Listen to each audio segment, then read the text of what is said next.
সত্যঘোষিত উচ্চতৰ মাধ্যমিকৰ চূড়ান্ত ফলাফলত উত্তীৰ্ণ হোৱা ছাত্ৰ-ছাত্ৰীক ছফি চুলতান আহমেদ একাডেমীৰ ফালৰ পৰা সম্বৰ্ধনা।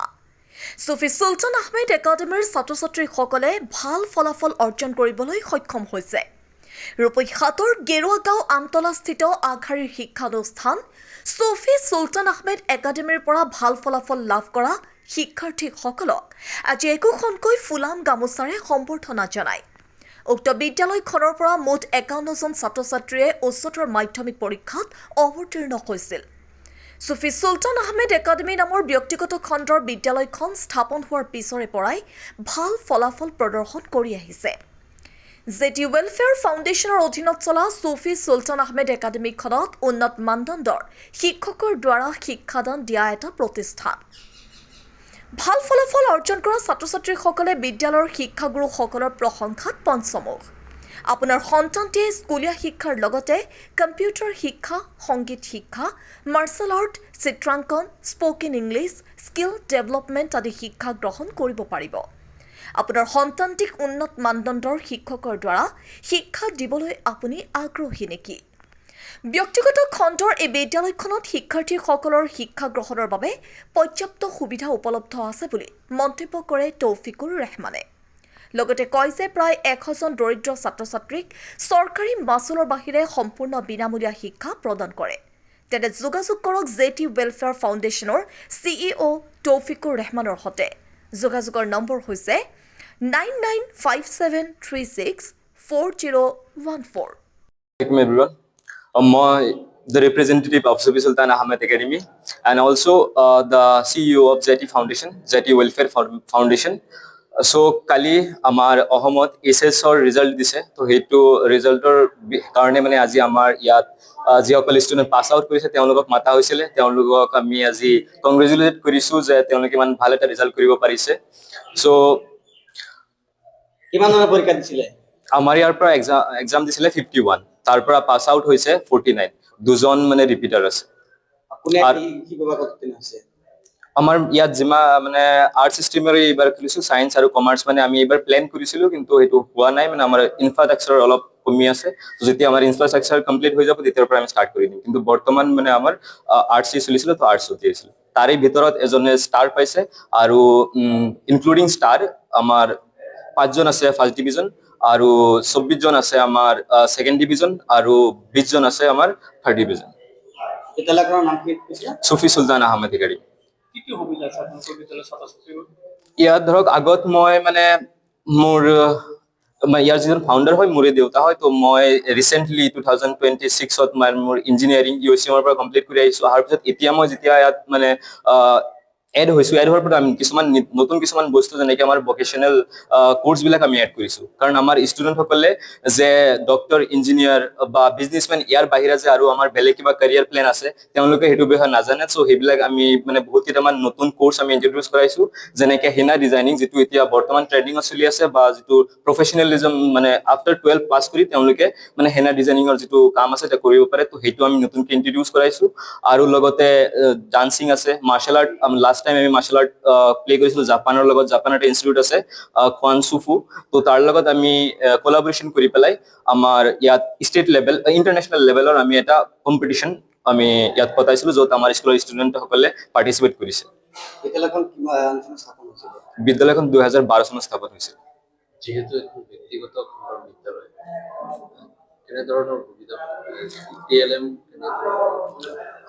আমাৰ ইয়াত টিচাৰসকল বহুত অভিজ্ঞ টিচাৰ আছে, আৰু আমাৰ যিজন মানে ইয়াৰ ফাউণ্ডাৰ হয় বা যিজন চলাই আছে কাম ইনচাৰ্জ হয়, তেওঁ মানে বহুত অভিজ্ঞ হয়, বা তেওঁ আগতে গভৰ্ণমেণ্ট সৰ্বশিক্ষা বুলি এটা ডিপাৰ্টমেণ্ট আছিলে তাতেই কাম কৰিছিলে, তো সেইটো চাকৰি এৰি পেলাই তেওঁ নিজে স্কুলটো খুলিছে। তো আমি জানো তেওঁ এজন গ্ৰেট লিডাৰ হিচাপে মানে আমি তেওঁক চিনি পাওঁ, সৰুৰ পৰাই দেখি আহিছো। তো তেওঁৰ দ্বাৰা স্কুলটো চলি আছে আৰু টিচাৰসকলো বহুত অভিজ্ঞ আছে। আৰু ইয়াৰ লগতে আমাৰ এৰিয়াটোত মানে মানুহ ইমান সজাগ নহয়, বা ইমান এডুকেশ্যনৰ মানে আমি যেতিয়া মানে যিকোনো এটা প্ৰব্লেমৰ কোৰ্ট যেতিয়া বিচাৰিবলৈ যাওঁ তেতিয়া গৈ পেলাই যে প্ৰভাৰ্টি, মানে দৰিদ্ৰতাই মানে মানুহ আমাক আগলৈ বাঢ়িব নিদিয়ে। তো সেইটোৰ খাতিৰত আৰু মানে আমাৰ স্কুলত more than 100 ষ্টুডেণ্ট মানে ইয়াত মোৰ দেন কমপ্লিটলি ফ্ৰী, অনলি খালি গভৰ্ণমেণ্ট ফিজ ধৰক 9-10 যদি থাকে তেওঁলোকৰ খালি অনলি গভৰ্ণমেণ্ট ফিজ দিব লাগে, আৰু বাকী তলৰ যদি ক্লাছত থাকে তেওঁলোকৰ পৰা কমপ্লিটলি ফ্ৰী। আমি 100টা ষ্টুডেণ্ট টোটেলি পঢ়ি আছে, আৰু এইবাৰ নতুন এজন ষ্টুডেণ্ট মানে এড হৈছে, তো চব ডিটেইলছ আমাৰ তাত আছে। আমি মানে তেওঁলোকৰ নামখিনি আমি শ্বেয়াৰ কৰিব বিচৰা নাই, বা যদি কাৰোবাক তেনেকুৱা তথ্য লাগে যে এনেকৈ আছে, তো সেইখিনি তথ্য আমাৰ তাত আছে। বৃহত্তৰ অঞ্চলৰ পৰা কেনেদৰে সঁহাৰি লাভ কৰিছে? যথেষ্ট ভালেই সঁহাৰি লাভ কৰিছো, কাৰণ শত্ৰু সকলোৰে থাকে, তো সেইবিলাকৰ মাজতে ধুমুহা চুমুহাৰ মাজতে চলি আছে, ইনশাল্লাহ ভালেই। দৰিদ্ৰ সীমাৰেখা ছাত্ৰ-ছাত্ৰীক কিবা সুবিধা দিব নেকি?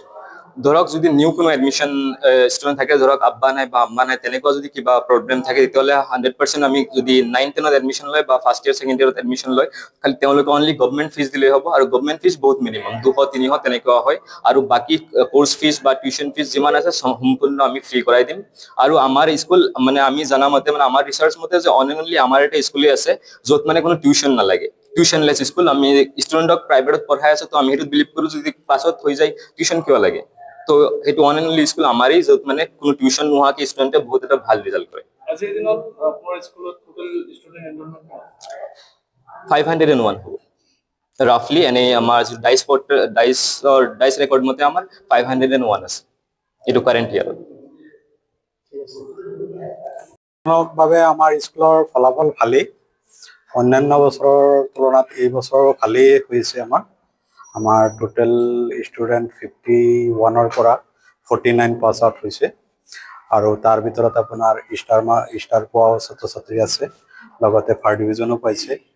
আপোনাৰ ছেকেণ্ড ডিভিজন আৰু থাৰ্ড ডিভিজনেৰে আমাৰ ভাল এটা সুখ্যাতিৰে আমাৰ স্কুলৰ নাম এটা ভাল ফলাফল কৰিছে স্কুলৰ ছাত্ৰ ছাত্ৰীয়ে, আৰু তেওঁলোকৰ ভৱিষ্যতো আমি উজ্জ্বল কামনা কৰোঁ।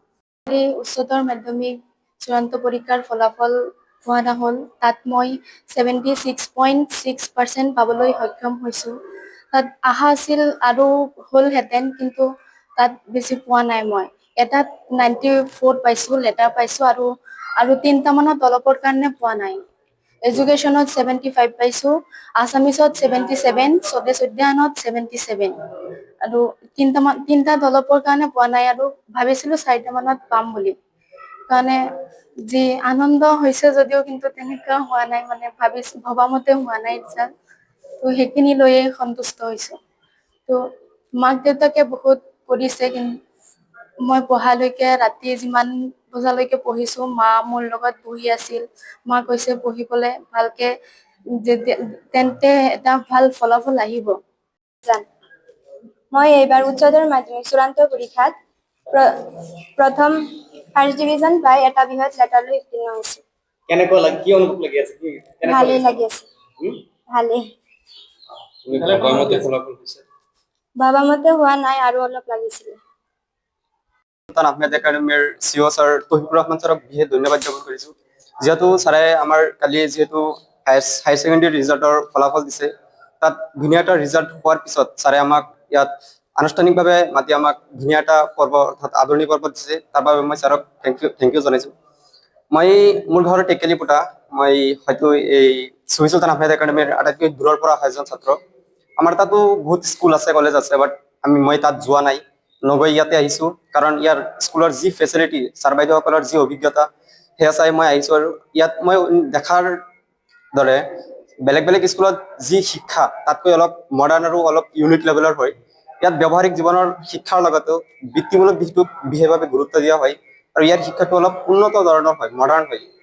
ছাৰসকলে আমাক যিদৰে সহায় সহযোগিতা কৰে, অৰ্থাৎ ছাত্ৰ আৰু ষ্টুডেণ্টছ আৰু টিচাৰৰ মাজত এক বন্ধুত্বপূৰ্ণ সম্পৰ্ক ছাৰসকলৰ লগত আমাৰ আছে। ছাৰসকলে যিকোনো সময়তেই যিকোনো প্ৰব্লেম আমি শ্বেয়াৰ কৰাৰ লগে লগে আমাক ছল্ভ কৰি দিয়াৰ ব্যৱস্থা কৰি দিয়ে। লগতে ইয়াত ছাৰ বাইদেউসকলৰ যি অভিজ্ঞতা আছে, ইয়াত আমাৰ কোনো টিউশ্যনৰ কিবা প্ৰয়োজন নাই, যি প্ৰব্লেম আছে চব স্কুলতে ছল্ভ কৰি দিয়া হয়। মই প্ৰথম বিভাগত ভাগ কৰিছোঁ কলা শাখাৰ। পাৰ্চেণ্টেজ 60। কোনটো বিদ্যালয় আছিলে? শ্বহীদ সুলতান আহমেদ একাডেমি। এতিয়া তোমাৰ মনত কেনেকুৱা লাগি আছে? মনত বিশেষকৈ ভালেই লাগি আছে, বহুত ভাল লাগি আছে, যিহেতু আমি ল'ৰা মানুহ হৈও নপঢ়োৱে আমি, বাট ছাৰ বাইদেউসকলে যি গাইড এটা কৰে, যি আমাক উৎসাহ দি আমাক যি পঢ়ায়, আগলৈ মই এতিয়াও ভবা নাই, বাট LLB বুলি কৰিম বুলি মোৰ এটা আশা আছে। বিদ্যালয়ৰ ফালৰ পৰা যিমান সুবিধা সুবিধা দিব লাগে এনেকুৱা সুবিধা মই দিছো যথেষ্ট সুবিধা পাইছো ছাৰসকলৰ পৰা আমাৰ ইয়াৰ পৰা বিশেষকৈ সুফি চুলতান আহমেদ একাডেমীৰ পৰা আমাৰ টেকেলিপুটা গৈও ছাৰসকলে আমাক বিশেষ হেৰি কৰিছে গাইড কৰিছে ছাৰসকল নাইট ডিউটিত গৈছে গৈ আমাক সমস্যাসমূহ সমাধান কৰাত বহুত ছাৰসকলৰ অৰিহণা আছে তুমি আৰু বেছি ভাল ৰিজাল্ট হ'ব বুলি আশা কৰিছিলানে আশা কৰিছিলো বাট ভবা মতে হোৱা নাই বেড লাক